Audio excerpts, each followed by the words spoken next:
du Fils et du Saint-Esprit, un seul Dieu. Amen. Pour rappel, dans ce livre d'Osée, on va alterner entre des paroles de reproche de la part de Dieu, par l'intermédiaire d'Osée, et des paroles de consolation. Et en l'occurrence, dans ce chapitre 4, on va voir les reproches que Dieu fait à son peuple, et particulièrement en fait aux prêtres de l'Ancien Testament, aux sacrificateurs. Écoutez la parole de l'Éternel, enfant d'Israël. Donc là, la parole elle est un peu plus générale aux enfants d'Israël, et on peut essayer de prendre ces paroles pour nous également, pour méditer là-dessus. Car l'Éternel a un procès avec les habitants du pays, parce qu'il n'y a point de vérité, point de miséricorde, point de connaissance de Dieu dans le pays. Donc il y a trois choses sur lesquelles on peut méditer. Qu'est-ce que Dieu reproche?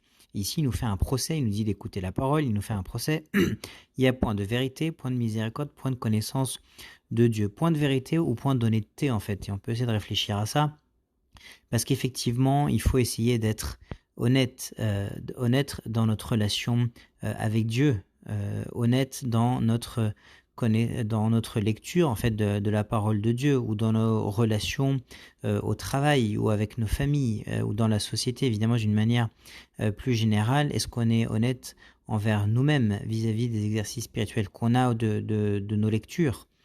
Et plein de champs évidemment dans lesquels on peut essayer de réfléchir à l'honnêteté dans nos vies. Et si on n'a point de vérité ou point d'honnêteté, est-ce qu'au moins on est miséricordieux? Et c'est ce que Dieu reproche. Il faut qu'on soit honnête, il faut qu'on soit miséricordieux, comme Dieu lui-même est miséricordieux, évidemment. Le Christ lui-même était miséricordieux envers les hommes et même envers les animaux. On peut rappeler l'histoire rapidement de l'entrée du Christ à Jérusalem, où il avait non seulement pas pris un seul ânon sur lequel monter, mais il avait pris l'ânesse et l'ânon pour alterner entre les deux, pour éviter de fatiguer l'animal, parce que c'était des chemins qui n'étaient pas tout plats, mais il fallait monter à Jérusalem et descendre ensuite. Et donc il avait pris deux animaux par miséricorde, en fait, vis-à-vis des animaux mêmes.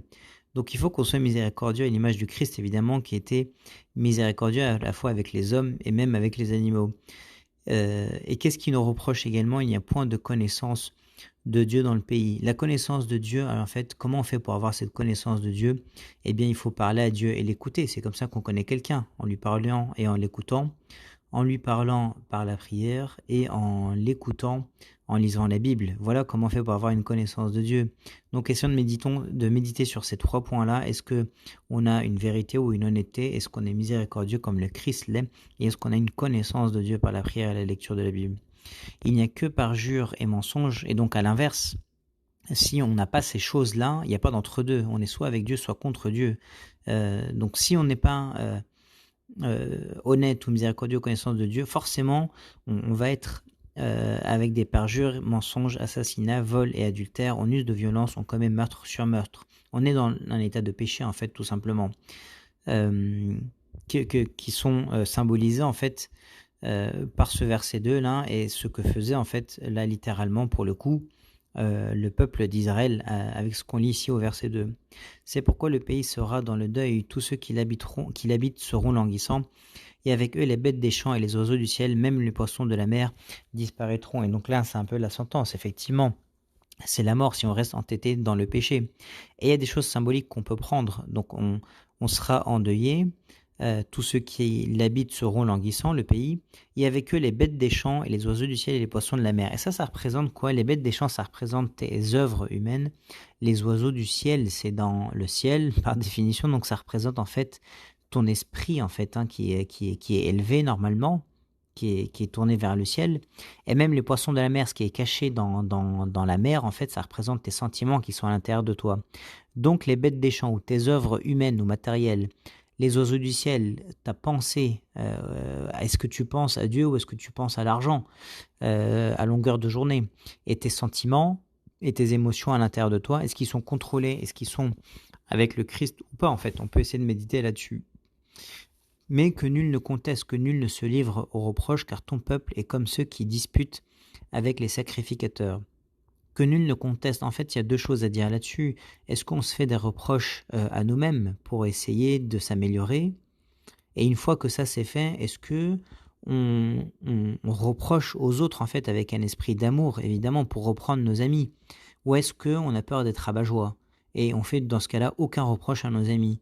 Et si on fait ça, on va tous se perdre. Donc il faut faire deux choses. Il faut se faire des reproches, il faut contester en fait avec nous-mêmes et avec les autres et reprendre les autres avec amour. C'est ce que reproche Dieu ici, que nul ne se livre aux reproches, nul ne conteste. C'est ça le problème. Et ton peuple est comme ceux qui disputent avec les sacrificateurs. Par contre, lorsqu'il s'agit de reprocher aux prêtres de l'Église, ça on est fort pour le faire. Et qu'est-ce qui se passe si on ne se fait pas de reproches à nous-mêmes et si on ne reprend pas nos amis par amour, en fait, par peur d'être rabat-joie? Tu tomberas de jour, le prophète avec toi tombera de nuit, et je détruirai ta mère. Mon peuple est détruit parce qu'il lui manque la connaissance. Ce verset chez Osée est très connu. Le peuple court à sa ruine, en fait, parce qu'on n'a pas la connaissance. Et on ne se donne pas la connaissance les uns les autres, en fait, en se faisant des reproches. Mon peuple est détruit parce qu'il lui manque la connaissance. Il est important de connaître, et de connaître honnêtement, et de connaître dans l'enseignement de l'Église, en fait, et de ne pas chercher à connaître tout seul, parce que c'est ça qui est dangereux, en fait. Et le danger, c'est de construire cette connaissance qui est difficile, en fait. C'est difficile de l'avoir tout seul. Et donc mon peuple est détruit parce qu'il lui manque la connaissance. Et soyons honnêtes pour aller la chercher dans l'enseignement de l'Église, de aller chercher le lait chez sa mère et pas d'aller chercher un lait qui soit périmé et qu'on retrouve à l'extérieur. Saint Paul utilise cette image en disant qu'il faut revenir au lait maternel, entre guillemets. Parce que c'est ça la vraie connaissance. C'est ça, et c'est comme ça qu'on est honnête en fait dans la connaissance. Faut pas aller la chercher ailleurs. Et c'est ça l'orthodoxie, c'est être droit depuis le début et aller chercher cette connaissance qui est l'enseignement du Christ, l'enseignement des apôtres. Et on le cherche dans l'Église, on ne le cherche pas ailleurs. Puisque tu as rejeté la connaissance, je te rejetterai. Et donc là, il y a un principe biblique qui dit que les hérésies, en fait, doivent être traitées. Et si tu rejettes la connaissance, et si tu as un enseignement qui est faux, eh bien, ça peut provoquer une excommunication, évidemment. Tu as rejeté la connaissance, je te rejetterai. C'est un principe biblique. Et donc, il faut faire attention à cette connaissance et à être honnête dans cette connaissance qu'on apprend et qu'on enseigne. Et celui qui enseigne une mauvaise connaissance sera d'autant responsable, mais tu es toi-même responsable de ce que tu manges ou bois en termes de connaissance et d'aller chercher une connaissance qui soit vraie et honnête.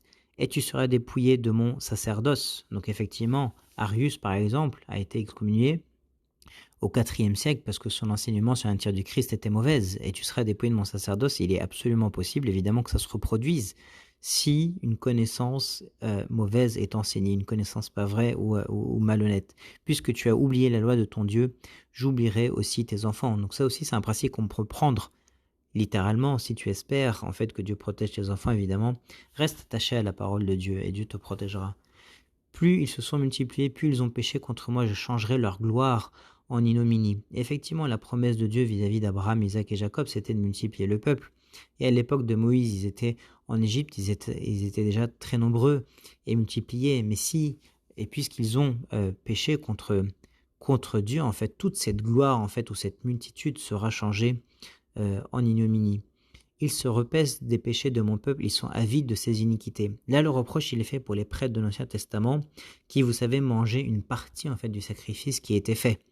Et donc, les prêtres, qu'est-ce qu'ils faisaient? Ils encourageaient le peuple à pécher parce qu'ils savaient que derrière, il y allait avoir des sacrifices pour le pardon des péchés, et donc plus de nourriture pour eux. Et donc Dieu leur fait ce reproche, ils se repaissent des péchés de mon peuple, ils sont avides de ses iniquités. Il en sera du sacrificateur comme du peuple, je le châtierai selon ses voies, je lui rendrai selon ses œuvres. Ils mangeront sans se rassasier, ils se prostitueront sans multiplier parce qu'ils ont abandonné l'Éternel et ses commandements. Non seulement ont fait des péchés, mais en plus de ça, tu ne seras pas rassasié par les péchés que tu fais. La prostitution, le vin et le mot font perdre le sens. Toutes ces péchés-là où c'est pas pratique, idolâtriques te rendront fou en fait et ne te rassasieront pas. Mon peuple consulte son bois, tout ça c'est de l'adoration d'idole, et c'est son bâton qui lui parle, car l'esprit de prostitution est égare et ils se prostituent loin de leur Dieu. Ils sacrifient sur le sommet des montagnes, ça c'est l'adoration des idoles encore une fois. Ils brûlent de l'encens sur les collines, sous les chênes, les peupliers, les térébintes dont l'ombrage est agréable.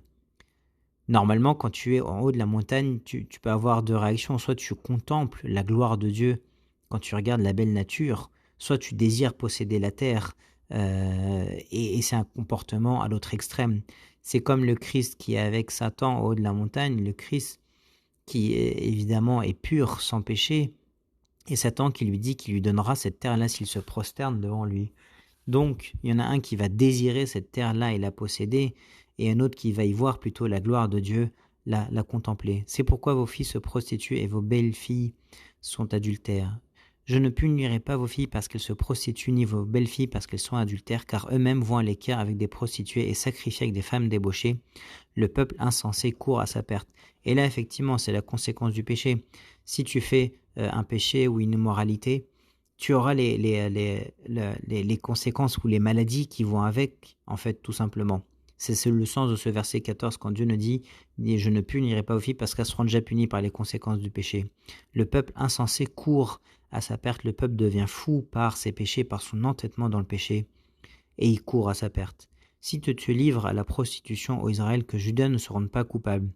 Effectivement, il faut qu'on se rappelle rapidement que le peuple d'Israël, où le terrain, où la terre promise était divisée en deux, avec le royaume d'Israël au nord, avec comme capitale la Samarie, et le royaume de Juda au sud, avec comme capitale Jérusalem, où il y avait le temple, le temple de Salomon. Et évidemment, au nord, comme ils étaient loin de l'église, loin du temple de Salomon, ils se sont égarés et tous les rois d'Israël étaient mauvais. Les rois de Juda ont résisté un petit peu plus parce qu'ils avaient le culte et l'adoration du temple de Jérusalem. Ça nous montre à quel point c'est important d'être attaché à l'église. Et donc ont résisté au péché un peu plus longtemps. La Syrie est venue déporter, comme on l'a rappelé en introduction d'Osée, le royaume de Juda, et ensuite Babylone est venue tout raser, à la fois le royaume d'Israël et le royaume de Juda.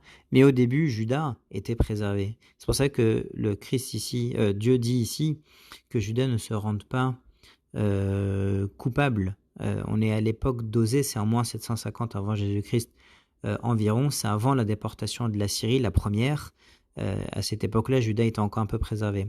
N'allez pas à Gilgal, ne montez pas à Beth-Aven et ne jurez pas à l'Éternel est vivant. Gilgal, Beth-Aven, c'était l'endroit où on adorait les idoles. Donc Dieu dit à Juda de continuer de se préserver et de ne pas pécher. Et ne jurez pas à l'Éternel est vivant. Rappelons-nous qu'à l'époque d'Élie ou d'Élisée ou des premiers prophètes, ils disaient souvent l'Éternel est vivant.